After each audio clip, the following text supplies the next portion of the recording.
Hello नमस्कार दोस्तों, welcome back to my YouTube channel. आज के इस वीडियो में हम लोग सीटेट 2021 31 जनवरी 2021 को जो पेपर हुआ था उसके क्वेश्चंस सॉल्व करेंगे। तो पहला पेपर है इसमें आपका चाइल्ड डेवलपमेंट एंड पेडागॉजी, बाल विकास एवं शिक्षा शास्त्र से संबंधित क्वेश्चन करेंगे, जो आपके 30 क्वेश्चन इसमें पूछे गए थे। ठीक है, तो दोस्तों इस वीडियो को आप लोग अपने दोस्तों के पास शेयर कर दीजिएगा, ज़्यादा से ज़्यादा दोस्तों के पास, जिससे उनको भी इस क्वेश्चन पेपर का सोल्यूशन आसानी से मिल सके। और ये जो क्वेश्चन पेपर सॉल्व करने के बाद हम आपको पीडीएफ भी प्रोवाइड करवा देंगे। और इसी से संबंधित क्वेश्चंस जो हैं आपके एमपी टेट एग्जाम्स में, जो आपका वर्ग 3 का होने वाला है, उसी से संबंधित क्वेश्चंस आपके पेपर में भी पूछे जाएंगे। ये जो पेपर है प्राथमिक स्तर कक्षा 1 से लेकर के 5 तक के टीचर्स जो हैं, जो एग्जाम्स देने वाले हैं, उनके लिए क्वेश्चंस पेपर बनाया गया है। ठीक है, जो आपका सीटेट में अभी एग्जाम कंडक्ट करवाया गया था 31 जनवरी 2021 को।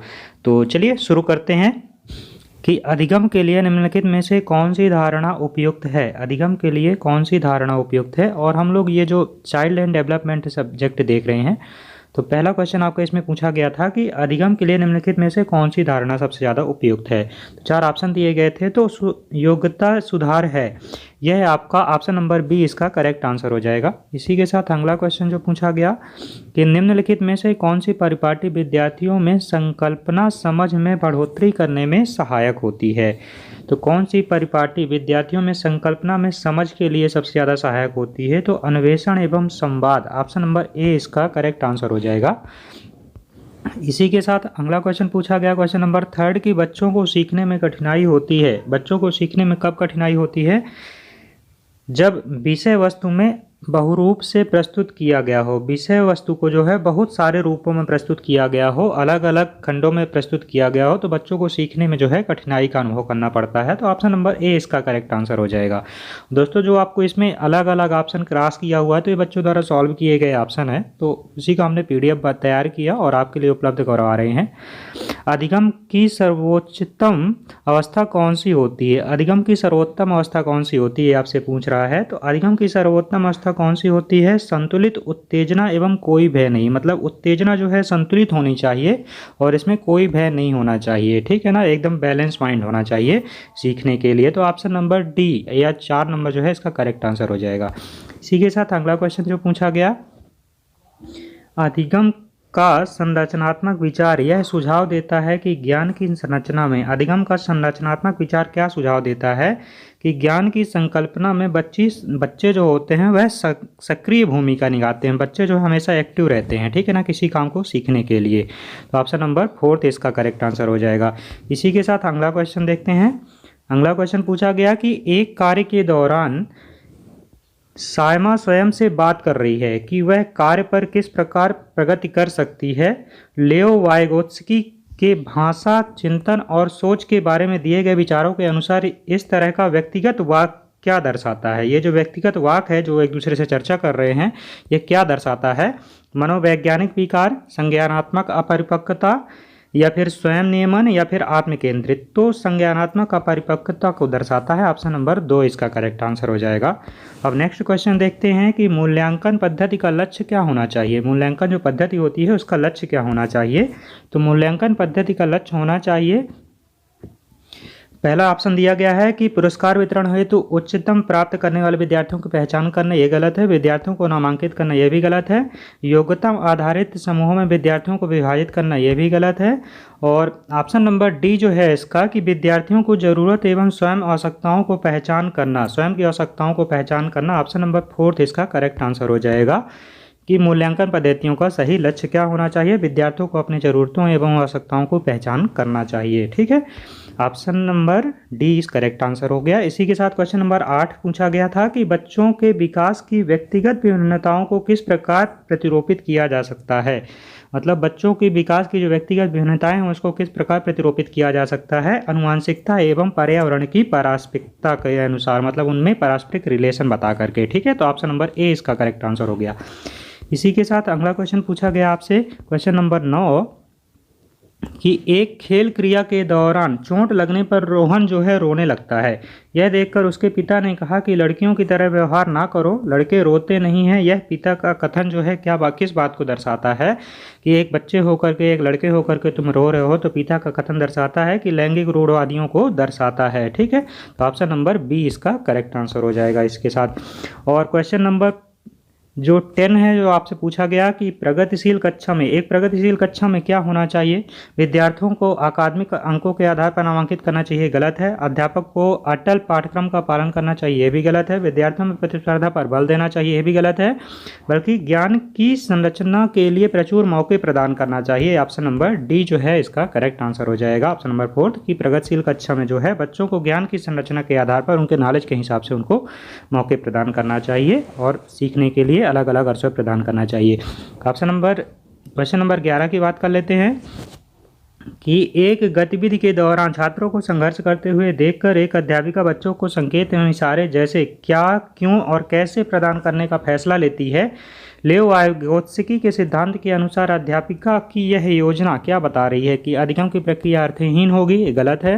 और बच्चों को अधिगम के लिए अनुप्रेरित एवं निष्प्रेरित करेगी, ये भी गलत है। अधिगम के लिए पाढ़ एवं आधारभूत संरचनात्मकता का कार्य करेगी। ऑप्शन नंबर सी इसका करेक्ट आंसर हो जाएगा। ठीक है, क्या, क्यों, कैसे जब बच्चे क्वेश्चन करते हैं तो अधिगम में पाढ़ एवं आधारभूत संरचना का काम करती है। ठीक है, तो ऑप्शन नंबर सी इसका करेक्ट आंसर हो गया। इसी के साथ क्वेश्चन नंबर 12 जो आपके पेपर में पूछा गया कि बच्चों के सामाजिकरण के संदर्भ में निम्नलिखित में से कौन सा कथन सत्य है। बच्चों के सामाजिकरण के संदर्भ में कौन सा कथन सही है कि परिवार एवं जनसंचार दोनों में सामाजिकरण का द्वितीय कारक है। विद्यालय सामाजिकरण का द्वितीय कारक होता है, विद्यालय जो होता है सामाजिकरण का द्वितीय कारक होता है एवं परिवार जो होता है सामाजिकरण का प्रथम कारक होता है, क्योंकि बच्चा परिवार में ही जन्म लेता है, वहीं पे अपना रहन सहन, खान पान और बोलचाल की भाषाओं को सीखता है और उसका ग्रोथ होता है। ठीक है, विद्यालय जो होता है उसका द्वितीय कारक माना जाता है सामाजिकरण के विकास का। तो ऑप्शन नंबर बी इसका करेक्ट आंसर हो जाएगा। बहुबुद्धि का सिद्धांत जोर देता है, बहुबुद्धि का जो सिद्धांत होता है किस बात पर जोर देता है कि बुद्धिमत्ता में कोई व्यक्तिगत भिन्नता नहीं, गलत है। और वस्तुनिष्ठ परिप्रेक्षणों द्वारा मापी जा सकती है, ये भी गलत है। आयाम में बुद्धिमत्ता अन्य सभी आयामों को निर्धारित करती है, ये भी गलत है। बुद्धिमत्ता की विभिन्न दशाएं होती हैं, ऑप्शन नंबर डी इसका करेक्ट आंसर हो जाएगा कि बहुबुद्धि सिद्धांत जोर देता है, किस बात पर जोर देता है कि जो बुद्धिमत्ता होती है उसकी विभिन्न दशाएं होती हैं, उनकी अलग अलग स्टेज होती हैं। ऑप्शन नंबर डी इसका करेक्ट आंसर हो जाएगा। इसी के साथ अगला क्वेश्चन जो आपके पेपर में पूछा गया कि लॉरेंस कोलबर्ग के सिद्धांत के अनुसार किसी कार्य को इसलिए करना क्योंकि वे दूसरे इसे स्वीकृति देते हैं नैतिक विकास के खालिस्तान चरण को दर्शाता है, किस चरण को दर्शाता है? प्रथा पूर्व चरण को दर्शाता है। ऑप्शन नंबर बी इसका करेक्ट आंसर हो जाएगा 2। ठीक है, अगला क्वेश्चन जो आपके पेपर में पूछा गया कि विकास के सिद्धांत के अनुसार कौन सा कथन सही है। विकास के सिद्धांत के अनुसार कौन सा कथन सही होता है? विकास बहुआयामी होता है, अर्थात हर एक क्षेत्र में हमें अपना नॉलेज रखना चाहिए जिससे आप अधिक फील्ड में डेवलप कर पाओगे, आपकी ग्रोथ अच्छी होगी। ठीक है, जब विकास आपका बहुआयामी होगा।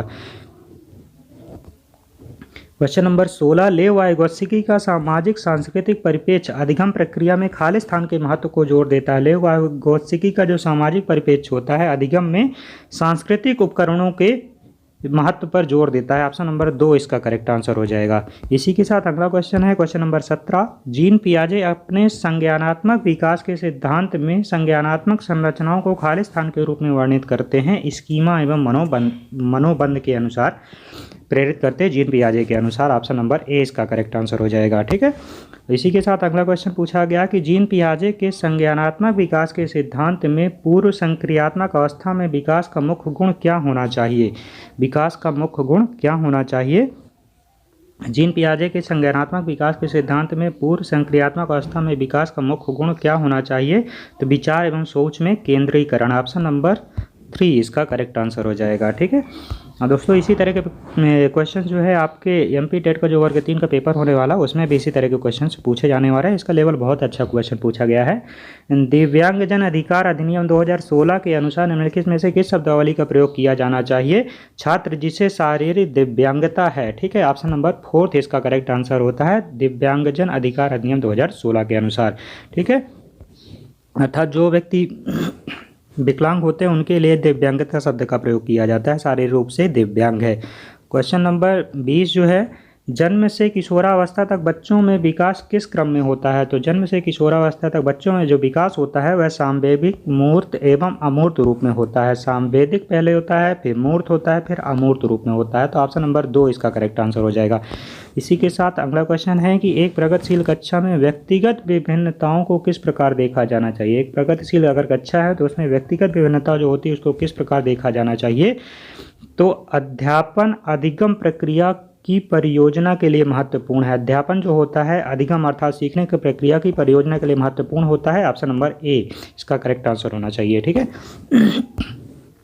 समावेशी कक्षा में खाली स्थान पर जोर देना चाहिए। समावेशी कक्षा में किस प्रकार जोर देना चाहिए? तो समावेशी कक्षा में हर बच्चे के सामर्थ्य को अधिकतम करने के लिए अवसर प्रदान करना चाहिए। ऑप्शन नंबर ए जो है इसका करेक्ट आंसर हो जाएगा। समावेशी कक्षा में बच्चों के सामर्थ्य उनकी क्षमता को बढ़ाने के लिए अवसर प्रदान करना चाहिए। ऐसा नहीं कि कोई भी बच्चा जो है कंपटीशन की तैयारी कर रहा है, एक अटैम्प्ट या 2 अटैम्प्ट में उसका सिलेक्शन नहीं हो पाया तो उसको अवसर नहीं प्रदान करना चाहिए, ये गलत बात है। उसको ऐसा ठीक है पहली बार में गलती हो जाती है, दूसरी बार में हो जाती है, बट ऐसा कुछ बच्चों में क्या है धीरे धीरे करके निखार आता है, किसी चीज़ को सीखने की क्षमता पैदा होती है।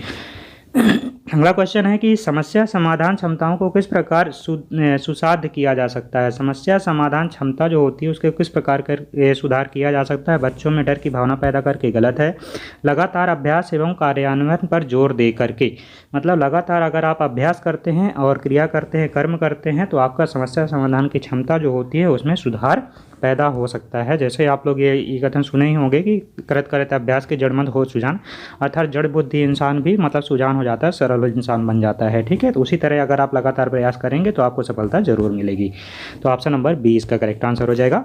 इसी के साथ अगला क्वेश्चन पूछा गया कि अधिगम कठिनाइयों से जूझते छात्रों की जरूरतों को संबोधित करने के लिए एक अध्यापक को क्या नहीं करना चाहिए? अधिगम कठिनाइयों से जो छात्र जूझ रहे हैं, जिनको सीखने में कठिनाई आ रही है, उनको अध्यापक को क्या कार्य नहीं करना चाहिए? मतलब शिक्षण आकलन की जटिल संरचनाओं का प्रयोग। अच्छा, जो आप किसी बच्चे को सिखा रहे हो जिस चीज़ को, उनका आकलन जो कर रहे हो तो उन्हें जटिल संरचनाओं का प्रयोग नहीं करना चाहिए। ऑप्शन नंबर ए इसका करेक्ट आंसर हो जाएगा। अर्थात सरल भाषा में बच्चों को सिखाना चाहिए, जिससे जो छात्र सीख नहीं पा रहे हैं एक या 2 प्रयास में, वो धीरे धीरे जब आप सरल भाषा में अच्छे अच्छे अपने सामाजिक के परिप्रेक्ष्य में जो भी एग्जाम्पल आते हैं, वातावरण में जो यूज किए जाते हैं, उन सब एग्जाम्पल्स का उदाहरण दे करके उनको समझाना चाहिए, जिससे बच्चे आसान भाषा में समझ सकें। अगला क्वेश्चन है कि सृजनात्मकता की पहचान का प्रमुख लक्षण क्या होता है? सृजनात्मकता की अगर आप पहचान करना चाहते हैं किसी बच्चे में कि उसमें विकास करने की क्षमता है, नई नई चीज़ें कर सकता है, तो उसमें क्या प्रमुख लक्षण होना चाहिए? तो आप सारी चिंतन, अच्छा बच्चा नए ढंग से सोच सकता है कि नहीं, ये सारे लक्षण बच्चों में जो है सृजनात्मकता की पहचान का सबसे अच्छा लक्षण माना जाता है। ठीक है। अगला क्वेश्चन है कि विविध पृष्ठभूमियों के अधिगमकर्ताओं को संबोधित करने हेतु एक अध्यापक को क्या करना चाहिए? विविध पृष्ठभूमि के जो अधिगमकर्ता होते हैं, जो बच्चे होते हैं जो सीखने की चाह रखते हैं, उनको संबोधित करने के लिए एक अध्यापक को क्या करना चाहिए? क्वेश्चन पूछा गया आपसे। तो विविध विन्यासों के उदाहरण देना चाहिए। जब बच्चे विविध क्षेत्र से हैं तो विविध विन्यासों के उनको आप उदाहरण दोगे तो अच्छे से चीज़ों को समझ पाएंगे। ठीक है। तो ऑप्शन नंबर 3 इसका करेक्ट आंसर हुआ। इसी के साथ क्वेश्चन नंबर 27, एक अध्यापिका को दिए गए किसी कार्यकलाप में छात्रों की विभिन्न त्रुटियों का विश्लेषण करना चाहिए, क्योंकि एक अध्यापिका को दिए गए किसी कार्यकलाप में छात्रों को विभिन्न त्रुटियों का विश्लेषण करना चाहिए। जो उनकी त्रुटियां हैं अर्थात जो उनकी गलतियां हैं उनका विश्लेषण करना चाहिए। क्यों? क्योंकि अधिगम केवल त्रुटियों के संबोधन पर निर्भर करता है, या फिर किसी आधार पर वह दंड की मात्रा पर निर्धारित करता है, या फिर त्रुटियों की समझ अध्यापन अधिगम की प्रक्रिया के लिए अर्थपूर्ण होता है। ऑप्शन नंबर सी इसका करेक्ट आंसर हो जाएगा। ठीक है।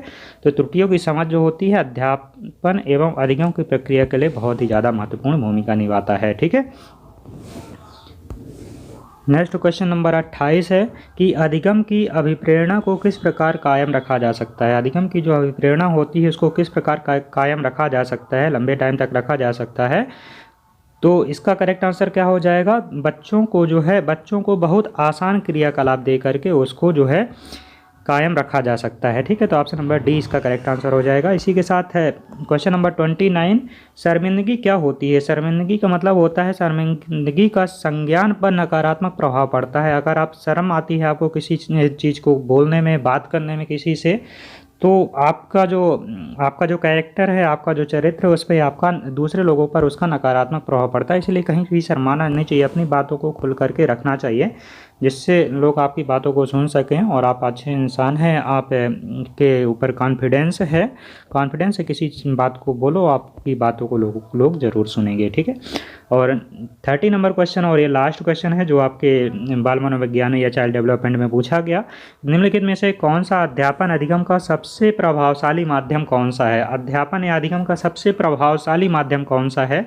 तो इसका जो सबसे प्रभावी माध्यम है वह संकल्पनाओं के बीच संबंध संबंध खोजना, अर्थात जो आपकी संकल्पना होती है उसके बीच में सही रिलेशंस को खोजना, यह अध्यापन या अधिगम का सबसे प्रभावशाली माध्यम माना जाता है। Option number 3। तो दोस्तों अगर आपको ये वीडियो अच्छा लगा हो, और ये जो वीडियो है ये हमने आपको बिल्कुल वही PDF वही पेपर स्कैन करके बनाया हुआ था जो आपके पेपर में पूछा गया क्वेश्चन है, और चाइल्ड डेवलपमेंट से क्वेश्चन रखे गए थे।